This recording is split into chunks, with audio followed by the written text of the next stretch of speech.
वाली है। शालिनी ने ड्यूटी की और 27 अप्रैल को वो कोरोना से संक्रमित हो गई। कई दिन के इंतजार के बाद उन्हें बामुश्किल बेड मिला, लेकिन जिला अस्पताल का इलाज उनको बचा नहीं सका। 3 मई को उनकी मौत हो गई और उसके बाद से उनकी बच्ची और परिवार क्या मुसीबत झेल रहा है, वो तो आपको हमारी इस रिपोर्ट देखने के बाद ही पता चलेगा।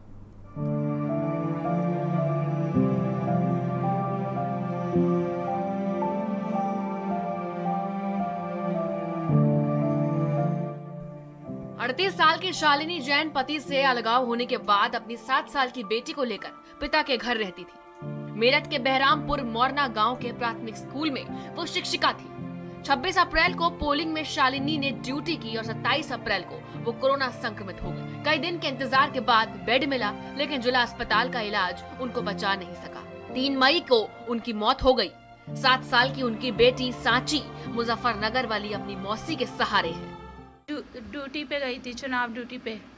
वहाँ से आने के बाद वो संक्रमित हो गई और उसका मतलब पहले बुखार वगैरह हुआ, उसके सर में दर्द हुआ। फिर हमने उसे एडमिट करवाया 2 तारीख को वहाँ पर प्यारेलाल में। वहाँ पर ऑक्सीजन लेवल इसका गिरता चला गया और 3 तारीख को उसकी डेथ हो गई। और हमारे परिवार में मेरे पापा, मम्मी, भाई, भाभी, उसके 2 बच्चे हैं। भाई भी क्रिटिकल सिचुएशन में, वो न्यूट्रिमा में एडमिट है। तबाही की इस कहानी का कोई अंत नहीं। शालिनी के संपर्क में आने से उनकी मां रेनू और भाई अनय को कोरोना हुआ।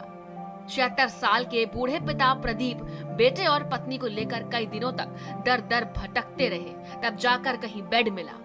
लेकिन कोरोना नेगेटिव होने के बाद शालिनी की मां और भाई को ब्लैक फंगस हो गया। बेहद क्रिटिकल स्थिति में शालिनी की मां मेडिकल कॉलेज में भर्ती है और भाई अनय एक निजी अस्पताल में।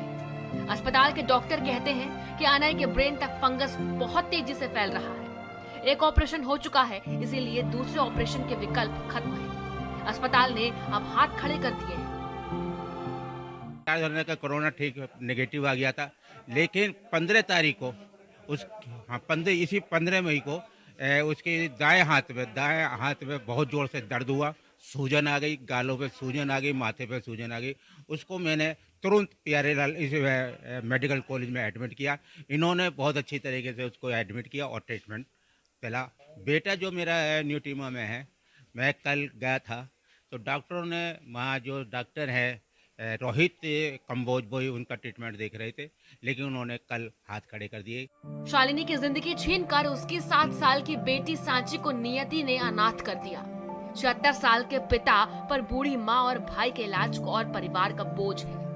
जिंदगी की कोई गारंटी नहीं है। पूरा परिवार चुनाव आयोग के गलत फैसले का शिकार होकर तबाह हो चुका है।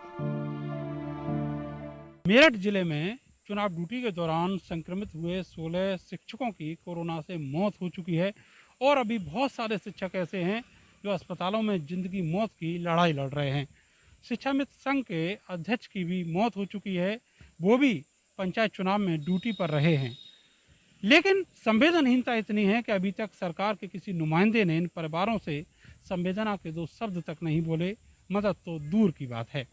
कैमरा सहयोगी सानू के साथ में नरेंद्र, भारत समाचार, मेरठ।